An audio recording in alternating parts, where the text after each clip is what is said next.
Welcome to the WorkHearter Mama podcast with Michelle. I'm Michelle Hollingsworth, and this is a podcast for moms who want to work with heart wholeheartedly instead of just working harder.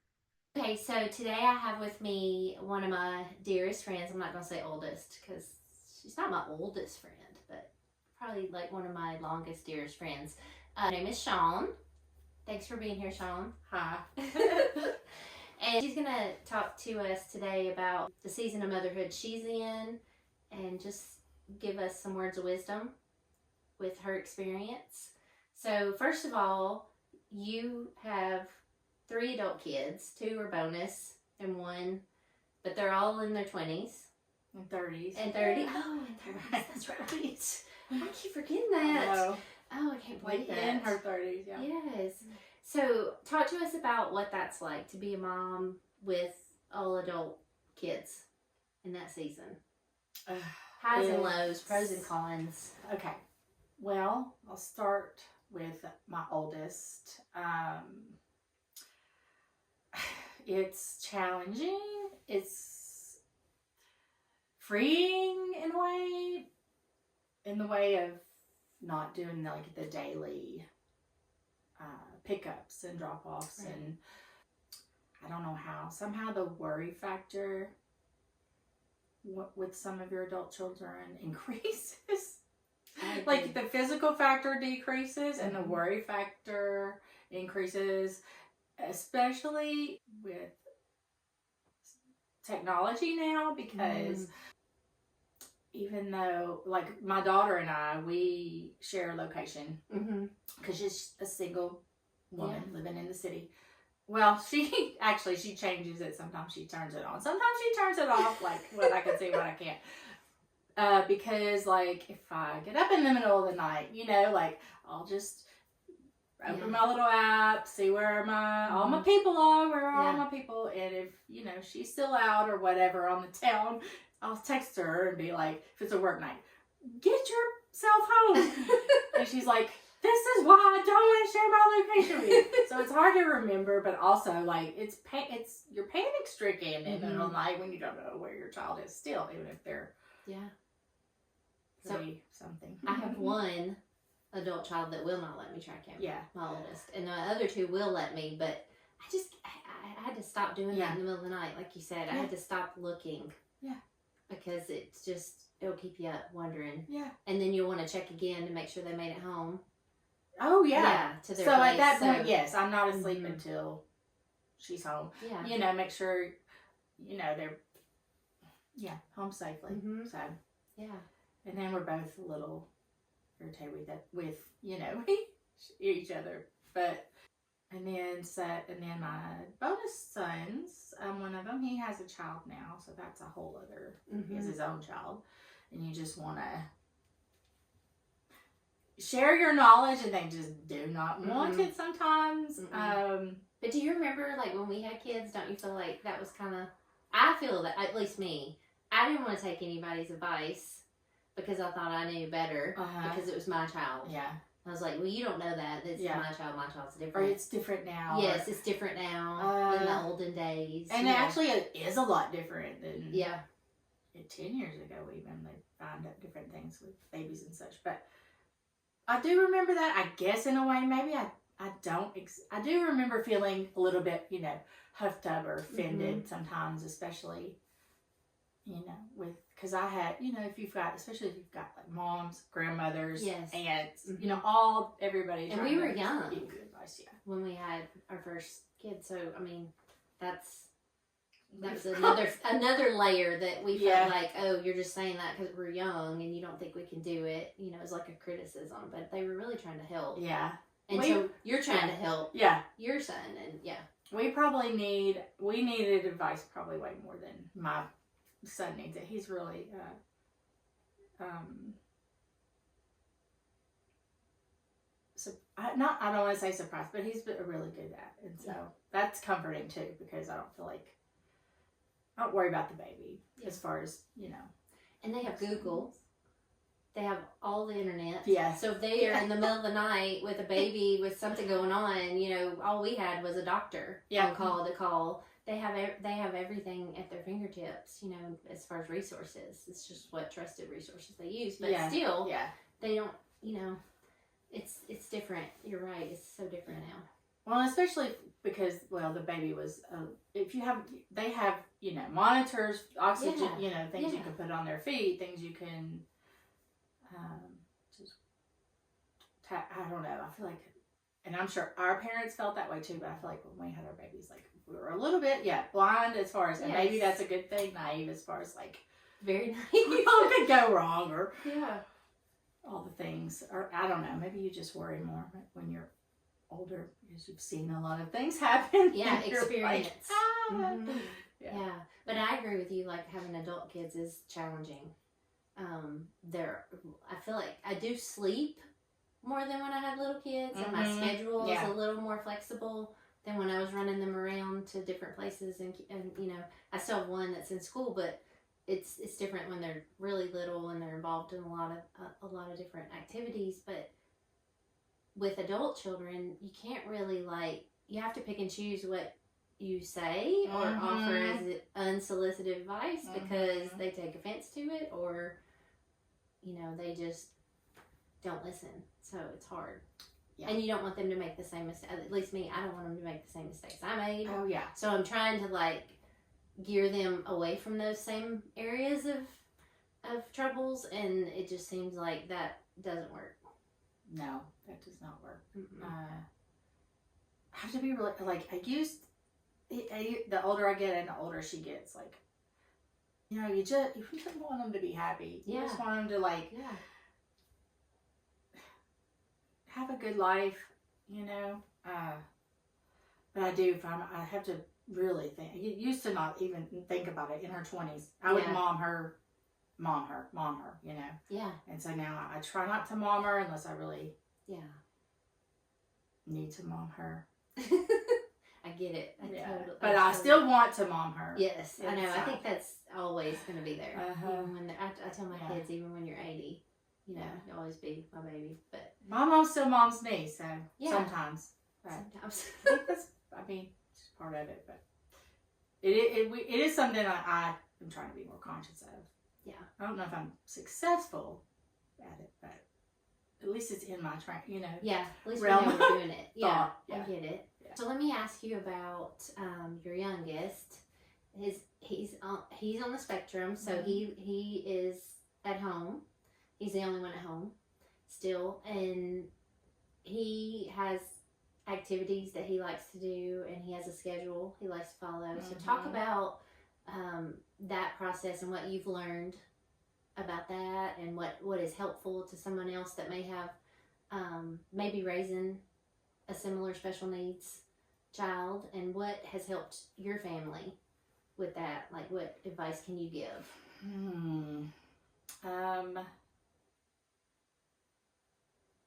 He has taught me so much about patience. When he was younger, I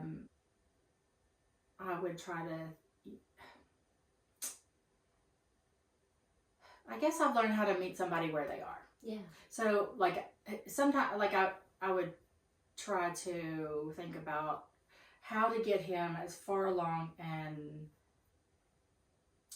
I guess, present as a neurotypical person, or as he can in life, you know, and try to think of, like, what therapies can I do? What, you know, what actions can I take? What books can I read? What things can I do to get him as far as he can be, with this idea of, like, where he should be. Like, I would think in my head, like, what if there's something out there that we're just not doing, that could just, like, magically, you know, improve, make him present in a different way because of my, like, ideas about what a meaningful life is. You know what I mean? Right. And then that brings with it, like, a lot of guilt about, like, what if there is something out there and we're just not doing it? We just don't know, or we're just not doing it right. And then it kind of became well, really, this is my idea of where he should get to. I do want, if there's services for him that would improve his quality of life or make him more able to be autonomous or independent or verbalize what he wants and needs or have friendships that he wants or have relationships that he wants, like all those things. Obviously, I want to do it for him, but also, you just gotta love him for who he is, and like maybe he may never get there, and that's a lot of his medical diagnosis is what it is, and so that's kind of narcissistic to think that like you yourself is gonna be able to change somebody's medical diagnosis, even if it's with good intention. So now just kind of trying to meet him where he is and meet me where I am, and also just try to have, still be joyful about it, because he has no, I don't know how to phrase this. If he loves you, it's pure love, and there's no falsities about him. And he's happy.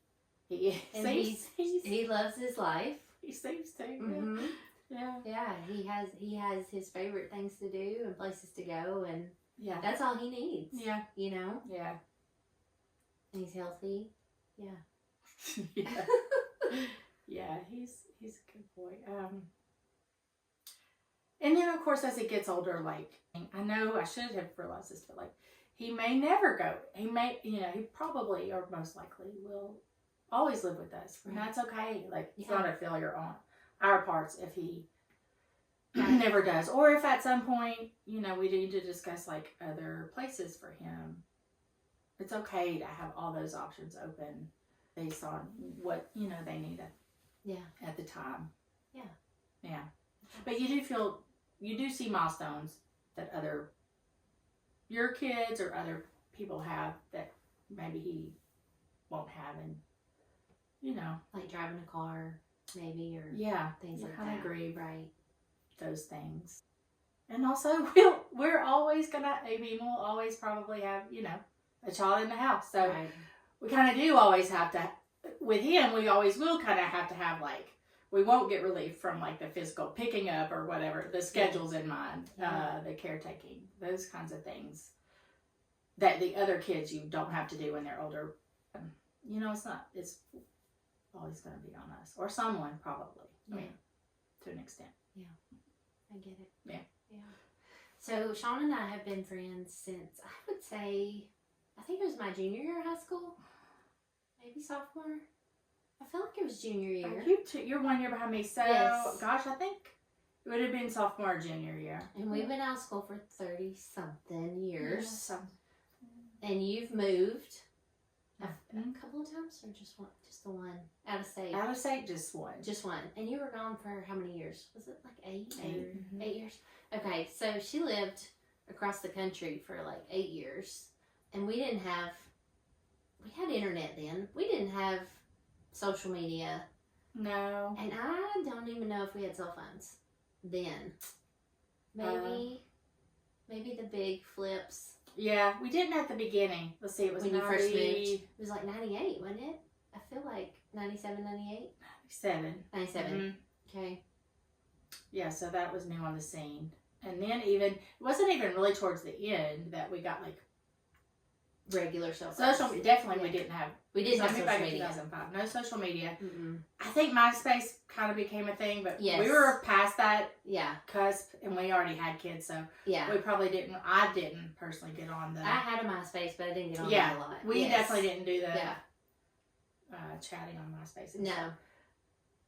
So no. So like, and we've been able to stay friends. Not a lot of people I can say that about. Probably a handful of people like from school that I've stayed friends with that long. So let's talk about like how we do that. Like, so we try to see each other at least once a month, I would say. Yeah. Right? Since you've moved back, especially. But when you were gone, I don't think we saw each other for maybe a couple of times. Yeah. You may have came home for family stuff, and we may have saw each other. Because I know you saw Becca when she was born, and that was in 2003. Mm-hmm. I remember you being home for that for some reason. Right after that, you came home for family. But I mean, we only saw each other like a few times while you were in another state across the country, and we were able to, stay friends. So I just wanted to like say how much I appreciate your friendship all these years.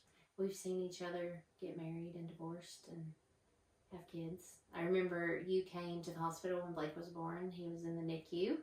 I remember that. So, and that was in 94. So just a couple of years out of high school. And I remember going when your daughter was born. I remember going to the hospital and getting lost and having to call my mom from a payphone because we didn't have Google or Apple Maps. And I'm like, I don't know where I'm going. I don't know. No navigation system at all. And I had to call her because she worked downtown, and I'm like, I don't know how to get there. And she's like, where are you? What street? And she had to tell me how to get there. I'll never forget that. It was like my first, trying to go see a friend have a baby in the hospital, and I got lost. I guess, so what is your favorite part of our friendship? That's what I wanted to ask you. Because I have a favorite part, but I want to see what your favorite part is. Like a specific memory or just it doesn't matter. Either way. I don't know, because I feel like, so we worked together at a pizza shop. Yes, in high school. And it was a blast. It was so much fun. I remember going to your house downstairs and spending the night, listening to music, getting ready. I remember one time we were going to dress alike for some talent show lip sync thing that didn't happen.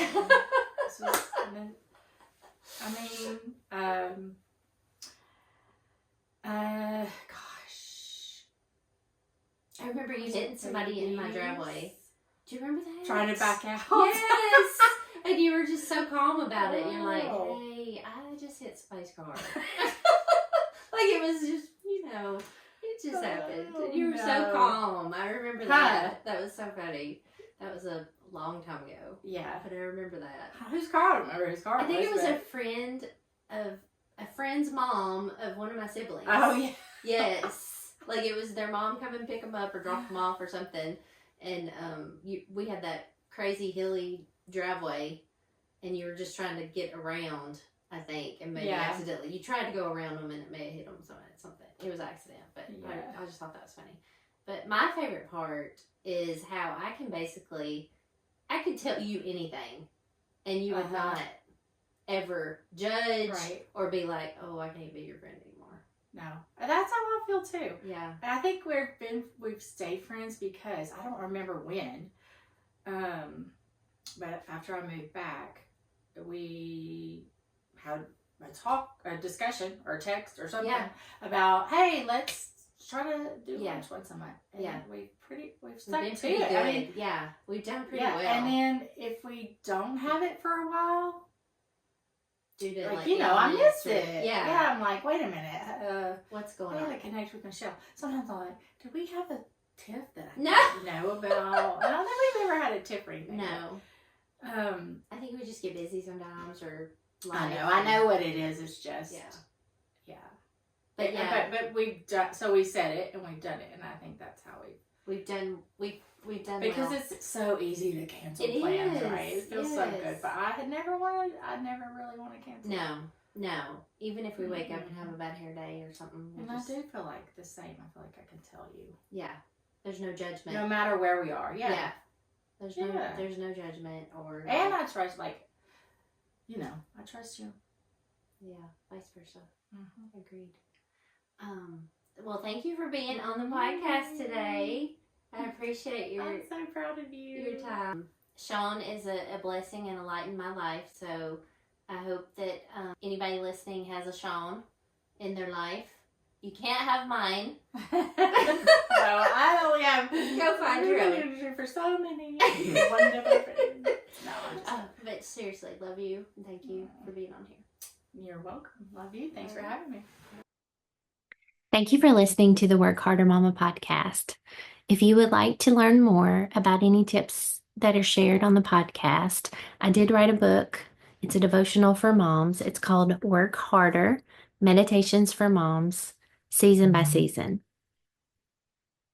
You can also follow us on Instagram at WorkHearter. which is WorkHearter, or Work Harder Mama. On Facebook, we are at Work Harder Press, and our website is www.workharder.com.